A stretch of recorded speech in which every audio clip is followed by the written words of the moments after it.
Welcome back to the deep dive. Today we're jumping into something from Carl Jung that's, well, really quite provocative. It's this idea that the individual who needs nothing is the greatest threat to societal systems. Now that sounds almost like a call to arms, maybe? But what we're really digging into is more about inner psychological strength. It's a kind of independence that's way more powerful than just acting out. We're pulling from this really fascinating exploration called Jung and the Uncontrollable Individual. And this deep dive, it's all about unpacking Jung's big ideas on psychology and seeing how they, maybe surprisingly, affect how we interact with the world. Or maybe how we don't interact. If you're already into Jung, hopefully this connects some new dots for you. Yeah, and it's really important to get this up front. This isn't about pushing for chaos or, open rebellion. What's so interesting, I think, is how someone, just by getting to a place where they don't need things from the outside, kind of unintentionally takes apart the ways we're usually controlled. Think about advertising, politics, social media, even how some relationships work. They often play on us feeling like we're missing something. Yeah. Right? So this is about figuring out why that inner independence is such a game changer. Okay, right. Let's unpack that. The core seems to be this thing we could call psychological sovereignty. Mm-hmm. It's that solid inner feeling, that state where you don't really need others to tell you you're okay. Jung called it individuation, didn't he? That whole lifelong journey of becoming who you really are, peeling back the layers. Sounds amazing, but also maybe really tough. Why is it this lifelong thing, not just a goal you hit? That's a really good way to put it. Individuation is the journey, but it's not like a map with a clear destination X. It's more like learning to navigate your own inner landscape. Yeah. Building that internal center of gravity. And Jung pointed out these specific psychological bit structures that we really have to face, understand, and kind of bring into the fold. Without sorting out that inner stuff, real independence is basically impossible because we're just too open to being pushed around by everything outside. Okay, so let's get into those structures. First up, the persona. We all kind of know this one, the mask we wear for the world. But it's more than just playing a role at work or something, isn't it? What happens when we get too stuck on that mask? What's the danger there? Exactly. The persona itself isn't bad. We need it to function, interact without spilling our entire inner life everywhere. The danger zone is when we start believing we are the mask. We lose touch with who we are underneath. So if your whole sense of self-worth gets tangled up in people liking that mask, you become really easy to manipulate. Like, imagine someone totally invested in looking successful. They might chase the fancy car, the title, even if it makes them miserable or broke. Their persona basically runs the show, telling them what they need. It's like a prison. Wow, yeah, that's a really clear way to put it. So the persona is what we show. What about the stuff we hide, even from ourselves? That brings us to the shadow. This one gets misunderstood a lot, I think. People hear shadow and think evil. But Jung seemed to say it's more about what's ignored or unseen, not necessarily bad stuff. Can you unpack that? Because that feels important. Absolutely crucial distinction. The shadow isn't just our dark side, like villains in movies. It's Yeah. everything we've pushed away or refused to own about ourselves. Sometimes that is negative stuff, like anger or greed, sure. But sometimes it's positive things, too. Maybe creativity or assertiveness, things that didn't fit in when we were growing up. And the thing about the shadow, if you ignore it, it doesn't just vanish. It pops up elsewhere. We start seeing those traits we hate in other people and judge them like crazy. Or it bursts out in us weird compulsions, irrational anger. So integrating the shadow isn't about embracing evil. It's about becoming whole, owning all of you. That takes away its unconscious power. Okay, that makes a lot of sense. You're basically reclaiming parts of yourself. And building on that, Jung also talked about animus and anima, those inner masculine and feminine qualities everyone has, right? Regardless of gender. Society often puts these in separate boxes. How does bringing them both together inside us help build that self-sufficiency? This is where real psychological balance starts to happen. The animus generally is linked to logic, decisiveness, structure. The anima is more about intuition, feeling, connection, receptivity. Culturally, we often expect others to provide what we lack internally. Men might look for emotional depth outside, women might seek assertiveness. But when you integrate your own animus and anima, you develop those qualities inside. You can be logical and feel deeply, assertive and receptive. It seriously cuts down on needing someone else to complete you, which leads to way healthier relationships, right? Two whole people choosing to be together. Like becoming your own internal partner, in a way. Okay.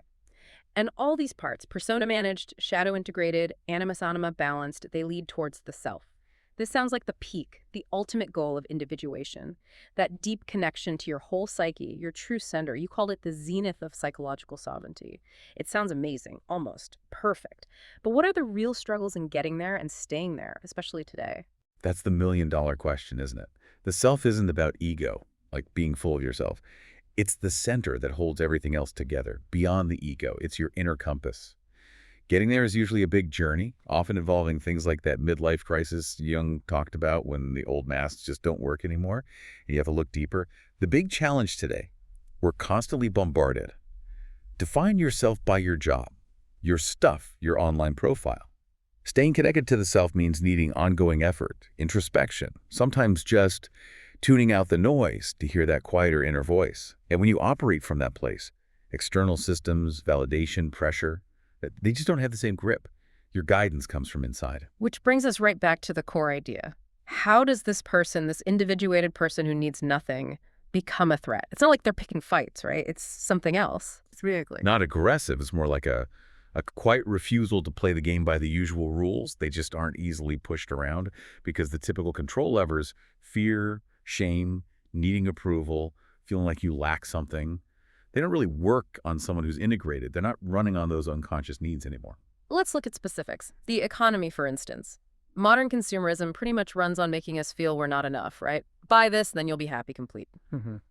How does someone who feels internally whole even react to that constant message? Well, think about it. If you've done that hard shadow work, you've faced your own feelings of not enoughness head on. Yeah. You realize that emptiness advertising points to, it's an internal thing. No product can actually fill it, only real self-work can.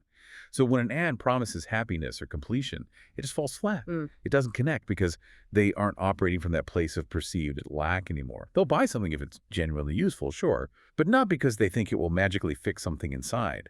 They're immune to the manufactured desire. Right. Hard to sell to someone who isn't buying the premise. Okay, what about politics?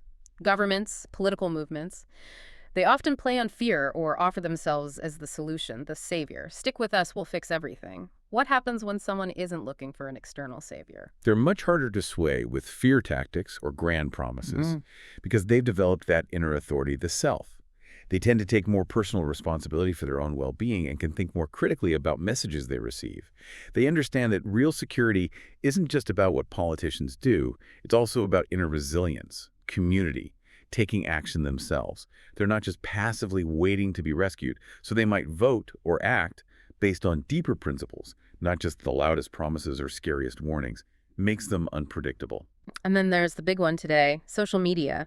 These platforms are basically built on validation addiction, aren't they? The likes, the shares, the comments, that constant dopamine hit from outside approval. How does being self-sufficient mess with that model? It fundamentally undermines it. If your sense of self-worth comes from your inner self, you're not desperately chasing likes. You just don't need that external validation loop to feel okay. So you naturally engage less with the parts designed to hook you and keep you scrolling for approval. You might use it as a tool, sure, for connection or info.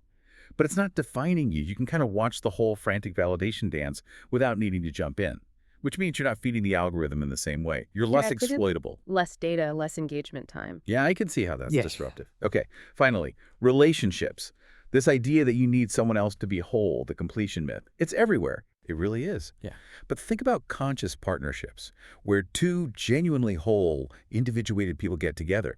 That totally disrupts the old patterns based on neediness and dysfunction. If you've integrated your animus and anima, you feel complete in yourself. You're not looking for a partner to fill a void. You're looking for someone to share your wholeness with.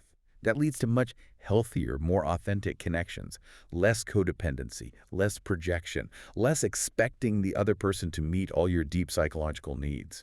It becomes a relationship of choice, not just unconscious need. Okay, this all sounds incredibly freeing, which leads to the big question for everyone listening, for you. How do we actually do this? How do we start this journey? Is there a practical map in Jung's work? Steps we can take towards this psychological sovereignty? There definitely are. And yes, it is liberating. But it's vital to remember this is a marathon, not a sprint. It's lifelong. Yeah. But yes, there are clear practices, signposts we can start using right away. First up, shadow work. We talked about the shadow, but how do we actually do the work of integrating it? beyond just naming the dark stuff. It's more than just facing fears, right? Exactly. One really practical way is something called shadow spotting. Pay attention to what really pushes your buttons in other people. When you have a strong negative reaction, irritation, judgment, disgust about someone's trait, ask yourself honestly, okay, where does that exist in me? Even a little bit. Where am I hiding it or projecting it? Hmm. Like a mirror. It shows you what you've disowned. And sometimes it's good stuff too. Maybe ambition you were told was selfish or joy you felt wasn't allowed. Just acknowledging it, okay, that's in me too, is the first huge step. That takes honesty. Okay, next, animus-anima integration. How do we consciously develop both sides, the logical assertive and the intuitive receptive inside ourselves, instead of always looking for it in a partner? It's about conscious practice, noticing which mode you default to. Are you all logic, dismissing feelings? Try consciously tuning into your intuition, really listening to people's emotions. Are you maybe too passive, avoiding saying what you think? Practice asserting a boundary, maybe in a small way at first.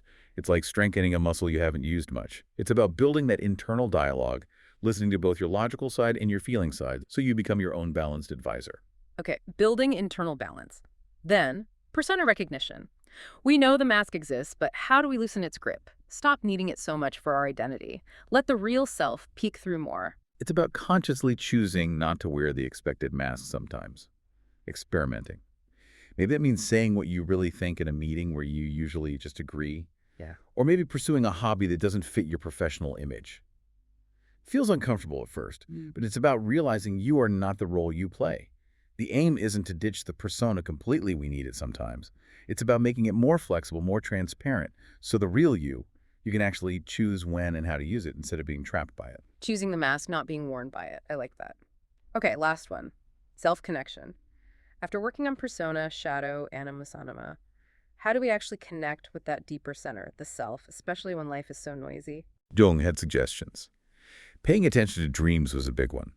Engaging in what he called active imagination, kind of like a dialogue with your inner figures, and just carving out time for quiet reflection. These are ways to hear that inner wisdom. And here a crucial, maybe tough part, accepting what Jung called authentic loneliness. This isn't about being miserable and isolated. It's about intentionally stepping back from the constant external buzz to just be with yourself, fully present, finding strength and peace in your own company.